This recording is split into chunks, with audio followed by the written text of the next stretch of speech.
Hello dear friends, तो मैं हूं आरती। संस्कृति आईएएस यूट्यूब चैनल पे आप सभी का स्वागत है। हम फिर से स्टार्ट कर रहे हैं हमारा रिवीजन सेशन। आपको पता है विज्ञान एवं प्रौद्योगिकी का जो हमारा है रिवीजन सेशन चल रहा है, जिसको हम सेगमेंट वाइज कवर कर रहे हैं।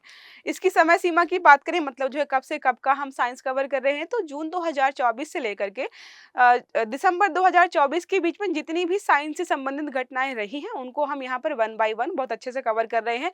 रिवीजन है तो बहुत डिटेल्स में नहीं जा रहे हैं। मेरी उम्मीद है कि आपने जो है बहुत सारी मैगजीन्स वगैरह आती हैं जिनको आपने पढ़ा होगा साइंस से संबंधित। तो अगर आपने पढ़ रखा है या साइंस का जो है बेसिक भी पढ़ा हुआ है, तो आपको सारी तकनीकियों को या जितने भी हम टॉपिक्स पढ़ रहे हैं उनको समझने में थोड़ी सी आसानी हो जाएगी। आज का हमारा टॉपिक होने वाला है नैनो तकनीकी से संबंधित। तो जो भी चीज़ें जो है चर्चा में रही हैं इससे संबंधित उनको हम वन बाय वन कवर करेंगे। मोस्ट इंपॉर्टेंट जो भी पॉइंट्स रहने वाले हैं उनको जो है जल्दी से जल्दी कम से कम समय में ज़्यादा से ज़्यादा देखने का प्रयास करेंगे। पहला देखिए नैनो टेक्नोलॉजी।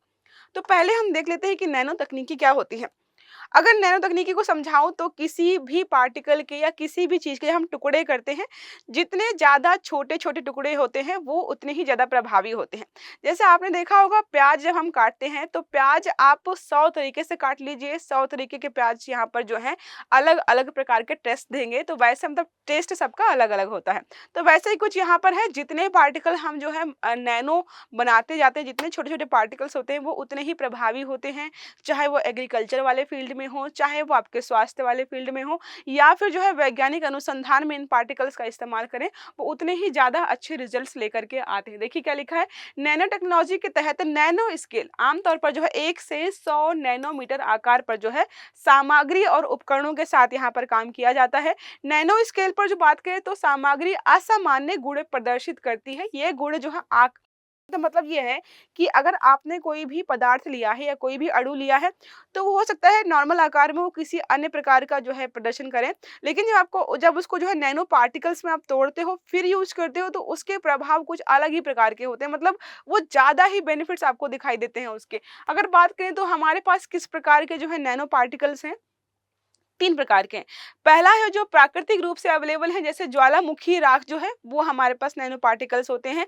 अगर हम बात करें कि नैनो जो कृत्रिम है जिनको इंसानों ने बनाया है, तो कार्बन नैनो ट्यूब्स जो है इनके बारे में आपने जो है विज्ञान प्रौद्योगिकी वाले जो है सेगमेंट में अच्छे से पढ़ा होगा कि कैसे-कैसे जो है कहाँ पर काम करते हैं। हम सब जो है इनको अच्छे से देख लेंगे। बाकी अगर बता दूँ तो जो है एग्रीकल्चर में जो है आपने देखा होगा बहुत सारे जो है उर्वरक वगैरह हम बना रहे हैं ताकि जो है अच्छे से हम फसलों का उत्पादन कर पाएँ।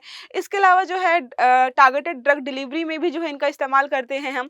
अगर हम बात करें चिंता या चुनौती क्या है, तो नैनो पार्टिकल जो है मानव और पर्यावरण के लिए खतरा उत्पन्न कर सकते हैं। जैसे कि आपने कई बार सुना होगा कि जो हमारे कॉस्मेटिक्स प्रोडक्ट होते हैं, जिनको जो है सौंदर्य प्रसाधन के लिए बनाया जाता है, सनस्क्रीन हो गई या किसी अन्य प्रकार की कोई क्रीम वगैरह हो गई, उनमें नैनो पार्टिकल्स होते हैं। और अब ये सामने निकल कर के आ रहा है कि ये जो है जलीय स्रोतों में मिल रहे हैं, इवन जो है हवा में भी मिल रहे हैं, मृदा को भी प्रदूषित कर रहे हैं, और इतने छोटे पार्टिकल्स हैं जिनका हम निस्तारण भी नहीं कर पा रहे। तो जो है मानव और जो है पर्यावरण के लिए खतरा तो है ही ये, इनसे निपटना हमें पड़ेगा। मतलब ये उसी प्रकार का है जैसे हमने प्लास्टिक बनाया था। जब प्लास्टिक नया नया आया तो लोग खुश हो गए कि वाह क्या प्रोडक्ट बनाया है, धूप में खराब नहीं हो रहा, बारिश में खराब नहीं हो रहा, सालों साल चले जा रहा है। अब सालों साल जो वो चल रहा है वो जो है हमारे लिए समस्या हो गई कि वो खत्म नहीं हो पा रहा है। अब जो उसके खत्म करने पे हम जो है यहाँ पर परेशान हो रहे हैं। तो यहाँ पर नैनो पार्टिकल के साथ भी कुछ ऐसा ही, नैनो पार्टिकल्स हमने बनाए कि वाह कितना बढ़िया है, छोटे छोटे पार्टिकल्स कर देते हैं और काम भी अच्छा कर, मतलब छोटी चीज है काम बढ़िया कर रही है। अब ये हो गया है कि इतने छोटे छोटे हो गए कि इनको हम जो है पर्यावरण से या ह्यूमन बॉडी में पहुंच रहे हैं, उनको हम निकाल नहीं पा रहे हैं, समस्याएं बढ़ती जा रही है। तो कुछ इसी प्रकार की समस्या हमें यहाँ पर भी देखने को मिल रही है। अब बात करें जो है मुख्य उपयोग क्या है, तो कृषि में हम करते हैं नैनो फर्टिलाइजर्स का इस्तेमाल करते हैं। ये पोषक तत्वों को बहुत अच्छे तरीके से और ज़्यादा सटीकता से जो है पौधों पे पहुंचाते हैं। और जो है यहाँ पर मोस्ट इम्पॉर्टेंट चीज़ यहाँ पर यह है कि 90 से 100% तक बढ़ा सकते हैं। नैनो बायोसेंसर्स से इनकी जो है निगरानी भी की गई है। स्वास्थ्य के क्षेत्र में हमने पढ़ा टारगेटेड ड्रग डिलीवरी में जो हम इनका इस्तेमाल करते हैं। बेहतर इमेजिंग एयर जो है डायग्नोस्टिक्स में भी इसका इस्तेमाल करते हैं। ऊर्जा में बात करें तो नैनो स्ट्रक्चर्ड जो है सोलर सेल जो है सस्ते भी हैं और लगाने में आसान भी है, तो ये बना रहे हैं। पर्यावरण में भी इनका इस्तेमाल कर रहे हैं, जैसे क्या है जल शुद्धिकरण जो है विल विलवणीकरण तकनीकी है, नैनो जो है यहाँ पर मटेरियल्स हैं। अगर जल शुद्धिकरण की बात करें तो आपने कई बार जो है बहुत सारे कंपनियों के एडवर्टाइजमेंट देखे होंगे टीवी में, जो बताते हैं कि जल को जो है शुद्ध करने के लिए नैनो तकनीकी का इस्तेमाल किया जा रहा है। तो मतलब क्या है, इनका इस्तेमाल जो है पर्यावरणीय कामों में भी कर रहे हैं, चाहे वो पीने का पानी हो या कई बार जो है जलीय स्रोत जब प्रदूषित हो जाते हैं तब भी हम जो है इस तकनीकी का इस्तेमाल करते हैं। इलेक्ट्रॉनिक्स और आईटी में तो हम कर ही रहे हैं, यहाँ पे जो है क्वांटम डॉट्स हो गए, नैनो स्ट्रक्चर्स हो गए और अन्य प्रकार की जो है लाइटिंग है, डिस्प्ले वगैरह है, अन्य प्रकार की चीज़ों में जो है साइंटिफिक वाले क्षेत्र में भी इनका इस्तेमाल हम लगातार कर रहे हैं। अन्य की बात करें तो मैंने बताया था आपको, कॉस्मेटिक्स में जो है कुछ मेटेलिक ऑक्साइड्स का इस्तेमाल कर रहे हैं, जिससे जो है ये हमारे फेस पे या बॉडी पे अच्छे से ऑब्जॉर्व होते हैं और हमें जो है ज़्यादा बेनिफिट्स देते हैं। लेकिन समस्या क्या हो रही वो भी मैंने आपको बता दिया है। तो नैनो पार्टिकल्स का इस्तेमाल कर रहे हैं। जो आप सनस्क्रीन वगैरह लगाते हो ना, जो कि आपको जो है सन की यूवी रे से बताती है, SPF 30+, SPF 50+ जो होते हैं, उनमें जो है नैनो पार्टिकल्स का ही इस्तेमाल किया जाता है। इसीलिए आपको जो है सुरक्षा प्रदान कर पा रहे हैं। नेक्स्ट आर्टिकल हमारा यहाँ पे नैनो उर्वरक, जो हमने देखा कि जो है एग्रीकल्चर वाले एरिया में जो है नैनो पार्टिकल्स के माध्यम से या नैनो उर्वरक के माध्यम से जो है इस तकनीकी का हम इस्तेमाल कैसे करें। देखो क्या लिखा है, इसको बनाया इफ्को ने बनाया है, नैनो टेक्नोलॉजी से तैयार नैनो जिंक है तरल और नैनो कॉपर जो है तरल उर्वरकों को जो है केंद्र सरकार ने फर्टिलाइजर्स कंट्रोल ऑर्डर जो है FCO 1985 के तहत मंजूरी दे दी। तो हमारे पास दो है, एक नैनो जिंक है जो कि लिक्विड है और नैनो कॉपर है जो कि लिक्विड है। ये दोनों ही क्या है, उर्वरक है, जिनको बनाया है इफ्को ने। ठीक है, इफ्को कहाँ पर है, अगर आप देखेंगे तो आई थिंक प्रयागराज में आपको जो है रामबाग में देखने को मिल जाएगा। अगर इन उर्वरकों के बारे में बात करें तो पोषक तत्वों को नैनो कणों में समाहित किया जाता है, जिससे क्या होता है, ये कण बहुत छोटे होते हैं। इसके साथ ही जो है मिट्टी में धीरे धीरे और नियंत्रित मात्रा में जो है पोषक तत्व जारी करते हैं। कई बार होता है नॉर्मल जो हम फर्टिलाइजर्स इस्तेमाल करते हैं, आपने ऐसे डाला और बिल्कुल एकदम ब्लास्ट हो गया उनका जो है बहुत ज़्यादा ही मात्रा में, तो कई बार साइड इफेक्ट्स हमें जो है फसलों में दिखाई देते हैं। तो यहाँ पे क्या है, धीरे धीरे जो है पोषक तत्व मिलते हैं ज़रूरत के हिसाब से, जिसकी वजह से फसलों का जो उत्पादन बेहतर तरीके से होता है। जैसे जो है आपको जब डॉक्टर दवाइयाँ बना के देता है तो बोलता है 4 खुराक हैं, सुबह खाना है, दोपहर में खाना है, शाम खाना है। कभी आपके माइंड में ये आया है कि यार जो है 4-4 दवाइयाँ हैं, 12 टैबलेट्स हैं, ये जो है बार-बार क्यों बोला है कि 6 घंटे के ब्रेक में खाना, एक साथ में खा लूँ तो क्या फ़ायदा नहीं करेंगी? तो वो कुछ इसी प्रकार का है, जो ये यहाँ पर जो है पोषक तत्व मिलते हैं फसलों को, वो उसी आधार पर है जैसे आपको डॉक्टर्स जो है बताते हैं कि दवाइयाँ धीरे-धीरे लेनी है।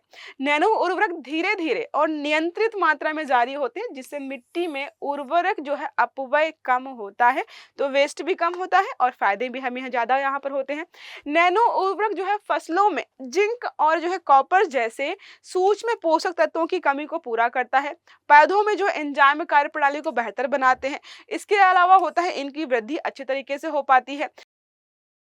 एंजाइमेटिक गतिविधियां जो है कॉपर के माध्यम से कंट्रोल की आती है। क्लोरोफिल एवं बीज का जो निर्माण होता है, उत्पादन होता है, वो कॉपर की वजह से और बेहतर हो पाता है। तो दोनों जो भी फर्टिलाइजर्स हैं उनके अपने विशेष काम है, जिनकी वजह से इनको बनाया गया है। इससे पहले जो इफ्को द्वारा विकसित नैनो लिक्विड यूरिया आपने बहुत बार पढ़ा होगा, नैनो लिक्विड जो है डाई अमोनिया फास्फेट बनाया था, जो है जिसको भी हमने FCO के द्वारा मंजूरी मिल चुकी है ऑलरेडी। तो हमारे पास जो है हो गया जिंक, हो गया कॉपर, हो गया, दो ये हो गए। उसके अलावा जो है नैनो लिक्विड यूरिया, तीसरा हमारा उर्वरक हो गया नैनो तकनीकी पर आधारित, चौथा हमारा हो गया nano liquid di ammonia phosphate. ठीक है, तो 4 ऑलरेडी हैं, आपको ये याद रखने हैं। कभी हो सकता है विकल्प में आ जाए कि निम्न में से कौन सा जो है नैनो उर्वरक नहीं है। तो 4 अभी हमारे हैं जिनको जो FCO ने ऑलरेडी यहाँ पर मंजूरी दे रखी है, आप उनके नाम याद रखिएगा। अब बात करें कृषि क्षेत्र में जो है नैनो तकनीकी को अपनाने के जो है सरकार द्वारा की गई पहले। अब ऐसा तो है नहीं कि सरकार कोई नया यूरिया बनाएगी या सॉरी कोई नया उर्वरक बनाएगी जो कि पहले पुराने वाले उर्वरक से अलग होगा और लोग ऐसे ही अपना लेंगे। माइंड में चलता है किसानों के कि ऐसा ना हो कि फसल खराब हो जाए या जो है ये कहीं नुकसान ना पहुंचा दे, तो उनको मनाना थोड़ा सा मुश्किल हो जाता है। देखिए क्या लिखा है, नैनो विज्ञान एवं प्रौद्योगिकी पर मिशन, नैनो मिशन यहाँ पर स्टार्ट किया गया था। विज्ञान एवं प्रौद्योगिकी विभाग साथ में जो है 2007 में शुरू किया ताकि जो है नैनो उर्वरकों के उपयोग को हम बढ़ावा दे पाए। नैनो टेक्नोलॉजी पर कौशल विकास प्रशिक्षण यहाँ पर कार्यक्रम चालू किया गया था। अब ऐसा तो है नहीं कि आप जो है कोई उर्वरक बना रहे हो तो आपको जो है लोगों की जरूरत नहीं पड़ेगी, तो प्रशिक्षण भी देना पड़ेगा ताकि लोग जो है इस क्षेत्र में आके काम भी करें। नैनो उर्वरक संयंत्र भी लगाने पड़ेंगे। अब बनाने के लिए कोई संयंत्र तो लगाया जाएगा ना, तो कहाँ पर लगाया गया है? इफ्को द्वारा जो है प्रयागराज के फूलपुर में जो है ये स्थापित किया गया है, जैसा कि आपको मैंने स्टार्टिंग में बताया था। अगला आर्टिकल हमारा यहाँ पर है गोल्डेनी के बारे में। गोल्डेनी मतलब नाम से पता चला कि हाँ, यहाँ पर जो है गोल्ड के साथ जो है नैनो पार्टिकल्स का इस्तेमाल किया गया, तो बिल्कुल सही समझ रहे हो, गोल्ड के ही नैनो पार्टिकल्स का इस्तेमाल किया गया है यहाँ पर। और यहाँ पर जो भी तकनीकी इस्तेमाल की गई है उससे क्या किया जा रहा है, यांत्रिक ऊर्जा को जो है यहाँ पर परिवर्तित किया जाएगा विद्युत ऊर्जा में। देखिए लिखा है, वैज्ञानिकों ने गोल्डेनी नामक सोने की एक सीट या चादर विकसित की है। यह केवल एक परमाणु जितनी मोटी है। इसे बनाने के लिए सबसे पहले जो है टाइटेनियम कार्बाइड परतों के बीच, टाइटेनियम कार्बाइड की 2 परतें हैं, इनके बीच जो है सिलिकॉन को रखा गया, फिर उसमें जो है सोना भंडारित किया गया। तो यहाँ पर क्या गया, सिलिकॉन की एक परत को रखा गया, फिर उसके अंदर जो है यहाँ पर जो है गोल्ड भरा गया है। बाद में सोने के परमाणुओं ने सिलिकॉन की जगह ले ली। तो जो भी यहाँ पर सिलिकॉन लगा हुआ था, बाद में इसको भी जो है गोल्ड से रिप्लेस कर दिया गया। तो अब यहाँ पे क्या हो गया, बाहर टाइटेनियम कार्बाइड की परतें हैं बाहर, और बीच में क्या रखा हुआ, टोटल जो है गोल्ड रखा हुआ है। इससे सोने की एकल परत जो है मोनो लेयर तैयार हो गई है। लगभग जो है 100 नैनोमीटर जो है मोटी चादर होने वाली है ये। तो बहुत पतली चादर है। वास्तव में बात करें तो व्यावसायिक रूप से उपलब्ध सोने की सबसे पतली पत्ती से 400 गुना पतली होती है। तो जो भी मार्केट में व्यवसाय के लिए जो सोने की चादर उत्पन्न होती है उससे भी 400 गुना पतली होने वाली है। इतनी पतली है कि आप और मैं इमेजिन नहीं कर पाएंगे। ठीक है, अब बात करें संभावित उपयोग क्या होने वाले, इसका उपयोग कहाँ करें। आपको लगेगा बना ली है पतली चादर, क्या करेंगे इसका, कहाँ पे इस्तेमाल करने वाले हैं। देखो इसका इस्तेमाल करेंगे इलेक्ट्रॉनिक्स उद्योग में, उत्प्रेरक के रूप में, कैटलिस्ट के रूप में इस्तेमाल करने वाले हैं। कार्बन डाइऑक्साइड रूपांतरण में भी काम इस्तेमाल करने वाले हैं। हाइड्रोजन के उत्पादन में भी इसका इस्तेमाल करेंगे। साथ में जल शोधन करना होगा कभी हमें, उसमें भी जो है इसका इस्तेमाल करेंगे। तो बहुत सारे काम हैं जो कि इसके माध्यम से लिए जाएंगे। नेक्स्ट आर्टिकल हमारा यहाँ पर है फ्लोरोसेंट नैनो डायमंड्स के बारे में। तो नाम से पता चल रहा है डायमंड्स है ये। फ्लोरोसेंट एक प्रक्रिया है जिसमें प्रकाश का इस्तेमाल बेहतर तरीके से किया जाता है, जिससे जो है ये ज्यादा चमक पैदा करते हैं। ठीक है, देखो क्या लिखा है, हाल ही में वैज्ञानिकों ने फ्लोरोसेंट नैनो डायमंड्स को अविश्वसनीय रूप से उच्च गति पर उछाला और घुमाया। यह प्रयोग देखने के लिए किया गया था कि रोटेशन ने स्पिन क्यूबिट्स को एक अनोखे तरीके से कैसे प्रभावित किया, जिससे बेरी चरण के रूप में यहाँ पर जाना जाता है। मतलब उछाल के देखा गया कि इस पर जो है क्या इफेक्ट पड़ रहा है, क्योंकि वो नैनो डायमंड है, कैसे जो है प्रकाश को परावर्तित करेगा, कैसे काम करेगा, इसलिए जो है इस पर प्रयोग किया जा रहा है। अब बात करें इसमें आगे, तो एफएनडीएस जो है कार्बन नैनो कणों से बने नैनो आकार के हीरे हैं। ठीक है, हमें पता है जो है हीरे कार्बन का ही उत्परिवर्तित रूप है, या कार्बन का ही अपर रूप जो है आप इनको जो है मानते हैं।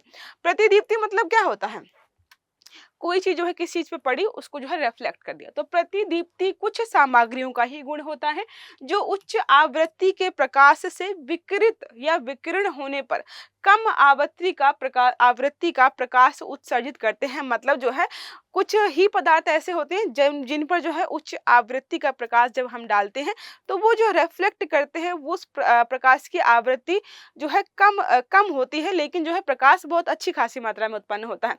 मुख्य क्या इसका बात करें, उत्पादन जो उच्च तापमान और उच्च दाब वाली जो है प्रक्रिया में होता है। हमें पता है कार्बन से ही हीरा बनता है, लेकिन उसके लिए बहुत उच्च दाब और उच्च ताप की आवश्यकता होती है, तभी जो है हीरे का निर्माण होता है। तो इसका भी उत्पादन सेमी प्रक्रिया से होता है। मुख्य गुण की बात करें तो जैसे हीरे के गुण हैं वैसे ही रहने वाले हैं, प्रकाश में स्थिर रहते हैं, जीवित प्राणी के लिए कम विषाक्त होना। मतलब मोस्ट इंपॉर्टेंट चीज हमें जैसे पता है, आपने कई बार देखा होगा कि हीरे को चाटने से लोग मर जाते हैं क्योंकि विषाक्तता बहुत ज्यादा होती है, लेकिन इसकी एक खासियत है कि ये विषाक्त नहीं, मतलब हीरे के जो नॉर्मल प्राकृतिक हीरा होता है उसके कंपैरिजन में जो है ये कम विषाक्त होते हैं।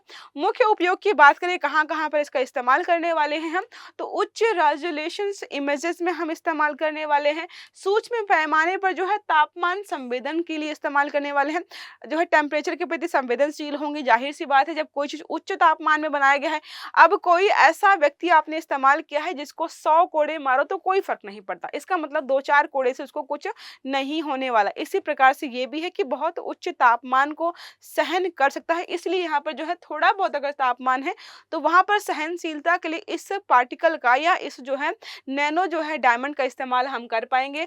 सहसंबंधी माइक्रोस्कोपी में लंबी अवधि में कोशिकाओं एवं उनकी संततियों को जो है ट्रैक करने में भी जो है इनका इस्तेमाल जो है हम यहाँ पर करने वाले हैं। तो बहुत सारे अनुप्रयोग हैं जो कि इसके हम करने वाले हैं। नेक्स्ट हमारा है piezo electric polymer. Electric polymers हैं, इलेक्ट्रिक पॉलीमर्स याद रखिएगा, इनका उत्पादन जो है इलेक्ट्रिसिटी जनरेट करने के लिए किया जाने वाला है। तो कुछ इस प्रकार की संरचना होने वाली है। तो यहाँ पर होता है, जैसे मान लीजिए कोई एक ही पार्टिकल है, ठीक है, ये है पीजो इलेक्ट्रिक एलिमेंट। जब इस पे दाब पड़ता है, दाब मतलब जो है यहाँ पर कोई यांत्रिक क्रिया हुई, जब इस पर दाब पड़ता है तो इस यांत्रिक एनर्जी का उपयोग करके ये क्या बनाता है, ये बनाता है इलेक्ट्रिसिटी। ठीक है, तो आपको ये याद रखना है कि यांत्रिक ऊर्जा को किसमें बदल रहा है। देखिए लिखा है नैनो एवं मृदु पदार्थ विज्ञान केंद्र जो है, शोधकर्ताओं ने जो है पीजो इलेक्ट्रिक पॉलीमर जो है नैनो कंपोजिट यहाँ पर जो है आधारित एक सुरक्षा चेतावनी प्रणाली विकसित की है। जो है सेंस जो है विज्ञान एवं प्रौद्योगिकी विभाग का एक स्वायत्त संस्थान है जो कि इसको बना रहा है। अब बात करें जो है इसके बारे में, तो पीजो इलेक्ट्रिक पॉलीमर जो है पदार्थ वह वर्ग है जो दबाव या खिंचाव के तहत सतह पर विद्युत आवेश उत्पन्न करता है। तो यांत्रिक ऊर्जा है और उसको किस में बदल रहा है, विद्युत ऊर्जा में। यांत्रिक ऊर्जा को विद्युत ऊर्जा में परिवर्तित करने के लिए इसका इस्तेमाल किया जा रहा है। अगर हम बात करें तो अगर मतलब छोटा सा उदाहरण दूं तो मान लीजिए कोई शूज ऐसे बनाए गए हैं जिनके जो है बेस में जो आप इसको लगा दीजिए, जब व्यक्ति चलेगा, जब चलेगा तो वहां पर यांत्रिक ऊर्जा मतलब यांत्रिक क्रिया हो रही है।